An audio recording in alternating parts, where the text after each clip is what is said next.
नमस्कार दोस्तों, पुस्तक समीक्षा कार्यक्रम में आपका एक बार फिर से स्वागत।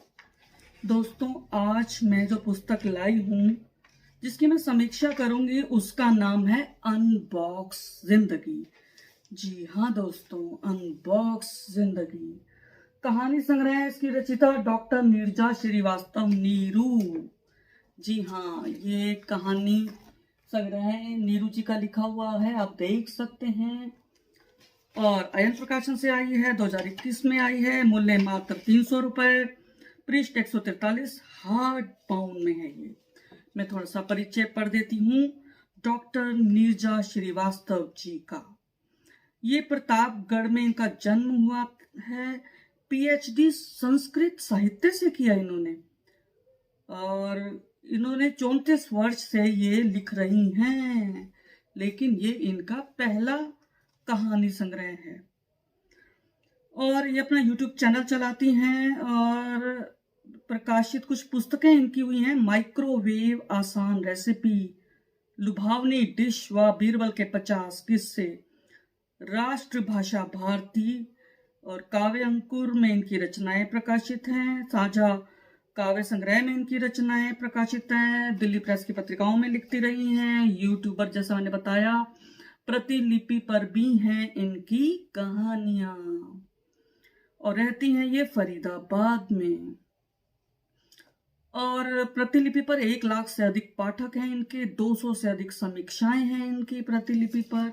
और अब मैं बताती हूँ इस पुस्तक के बारे में।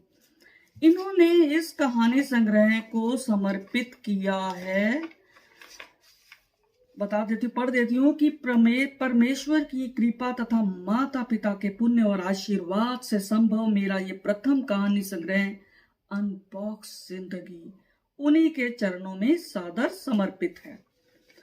और इसकी भूमिका लिखी है सूर्यबाला जी ने, बहुत सुप्रसिद्ध साहित्यकार हैं जो मुंबई में रहती हैं। वे कहती हैं कि मुझे खुशी है कि लेखिका के इस पहले संग्रह ने मुझे अपेक्षा से कुछ अधिक ही आश्वस्त किया है। सुखद आश्चर्य की तरह इन कहानियों की भाव संवेदना के साथ साथ शिल्प की ताजगी पाठक को साथ लिए चलती है। कुतूहल का एक वितान रचती और चली आ रही जीवन स्थितियों के बीच कुछ नए संदर्भों की तलाश भी करती नजर आती हैं ये कहानियां। सूर्यबाला जी ने इनके लिए लिखा है। और आत्मकथन इन्होंने लिखा, इसमें 12 कहानियां हैं। पहले मैं बता दूं, आत्मकथन में मैं बता देती हूँ कि इन्होंने लिखा है कि इन कहानियों में मैंने मानवीय भावनाओं, संवेगों व मूल्यों के विविध रंगों को सजोने का प्रयास किया है। प्रथम कहानी के बारे में बता दूं, जब मैंने कहानियां पढ़ी मुझे ऐसा लगा कि पहला कहानी संग्रह है, चलो देखते हैं कैसा होगा। लेकिन मुझे बिल्कुल नहीं लगा कि यह इनका प्रथम कहानी संग्रह है। परिपक्व कहानी है इनकी। नीलकंठ कहानी एक लड़की की कहानी है जो गर्भ में मारी जाने वाली थी अपने पिता के हाथों, लेकिन माँ ने उसे जन्म दिया और बदले में माँ को क्या मिला? तलाक। तो ये नीलकंठ नाम था उस लड़की का। उसके संघर्ष की कहानी है कि वह इतनी सक्षम हो गई कि अपने राजनेता पिता की प्रतिद्वंदी बनी। बहुत अच्छी कहानी है ये। और दूसरी कहानी टेंट्रम। कहानी की पृष्ठभूमि बुजुर्ग के इर्द गिर्द बुनी गई है। एक ऐसा पिता जो अपनी बीमारी के कारण पुत्र को उसकी उन्नति के लिए विदेश जाने के लिए मना लेता है, त्याग करता है पिता। लेकिन मुझे ऐसा लगता है कि इस कहानी का नाम टेंट्रम की जगह मेलोड्रामा होना चाहिए था, क्योंकि टेंट्रम का मतलब नखरे और मेलोड्रामा, उनके पिता एक ड्रामा रचते हैं अपने पुत्र को भेजने के लिए। और अभया कहानी की बात करें तो मटका पंडितों के जाल में जाने कितने अंधविश्वासी परिवार आज भी फंसे हैं, और इसका खामियाजा भुगतती है घर की बहू। अंधविश्वास को कैसे तोड़ना चाहिए, इसका जो पूरा इन्होंने रचिता ने अभया में लिखा है, मुझे बहुत अच्छा लगा। लेकिन मेरा ये मानना है कि अगर नीरजा जी इसको उपन्यास का रूप दें तो ज्यादा अच्छा लगेगा।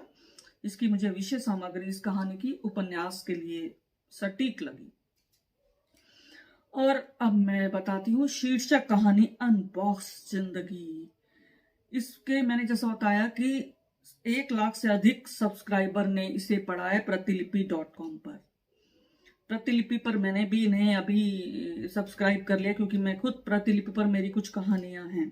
प्रतिलिपि अच्छा एक है, एक अच्छा ऐप है कि आप कहानियां कविताएं पढ़ सकते हैं साहित्य के लिए। तो अब मैं बात कर रही थी अनबॉक्स जिंदगी के बारे में। मेरी सहेली पत्रिका ने इसे पुरस्कृत भी किया था, क्योंकि मुझे बहुत अच्छी लगी कि देखिए, लेखक जब कहानी लिखता है वह आसपास को लेकर लिखता है। अगर युवा मन की कहानी लिखा गया तो लिखेगा, तो वह युवा मन की अगर पृष्ठभूमि है तो उसी तरह के संवाद रचेगा, उसी तरह का सारा कुछ ताना बाना बुनता है।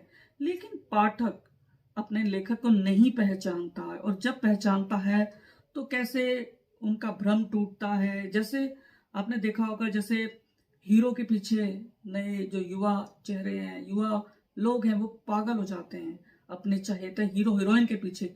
लेकिन सच्चाई में, वास्तविकता में जब वे उनसे मिलते हैं तो उनके भ्रम चूर चूर हो जाते हैं। कुछ इसी तरह की कहानी इसमें है।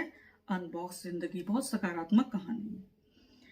और जन्नत मन्नत कहानी दो बहनों की ईर्ष्या की और पश्चाताप की कहानी, अच्छी कहानी। तेरा सैया हमारा भैया, मतलब इसका शीर्षक भी कितना अलग सा है, लेकिन ये कहानी सच्चाई है, समसामयिक है। जब एक पुरुष पति बनता है और उसकी 3 बहनें हैं, तो ये स्वभावता है कि उसकी पत्नी और 3 बहनों में कहीं ना कहीं तनातनी होती है। लेकिन भाभी और ननद आपस में जुड़े हुए हैं। अपने जो घर का परिवार का पुरुष है उसके कारण एक भाई हमेशा पत्नी बहनों के बीच में फंसा रहता है और संतुलित रिश्ते निभाने का प्रयास करता है। बहुत अच्छी कहानी है ये, और जरूरत है सब पढ़े इस कहानी को।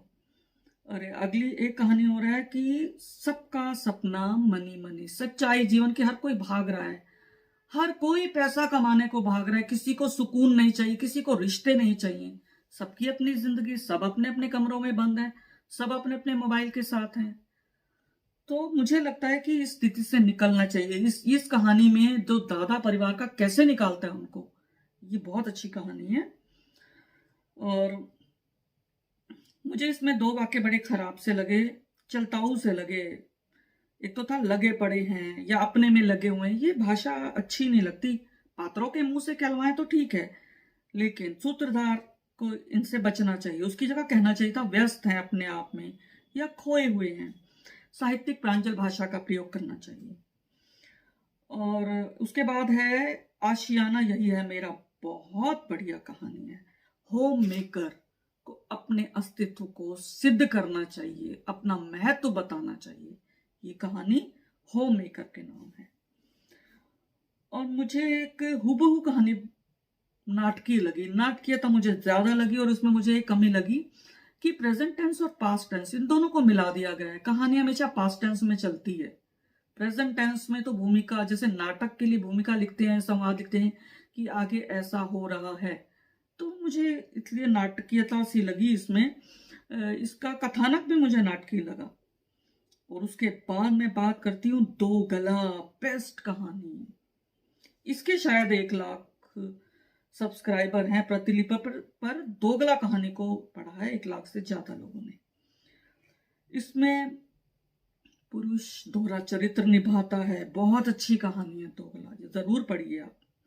बेइंतहा कहानी वो लोग पढ़ें जो जानना चाहते हैं सच्चा इश्क क्या है। एक फौजी और उसकी पत्नी की कहानी है, होने वाली पत्नी की। तो मित्रों, मुझे इनकी कहानियां परिपक्व लगी, पठनीय लगी, धूसर रंगों की लगी, चटकीली चमकीली बिल्कुल नहीं है। धूसर रंगों की, जिन लोगों को जिंदगी के इस तरह के शेड्स पसंद हैं उन्हें जरूर पढ़ना चाहिए इस किताब को। सहज प्रवाह, सहज गति से चलती हैं, स्त्री विमर्श है इनमें, और इसमें पुरुषों का असली रूप भी दिखाया है लेखिका ने, उसके लिए मैं बहुत बहुत बधाई देना चाहूंगी। तो धन्यवाद दोस्तों, फिर मिलेंगे अगली कड़ी के साथ। तब तक के लिए मुझे विदा दें। आपको कैसी लगी समीक्षा अवश्य बताएं। धन्यवाद।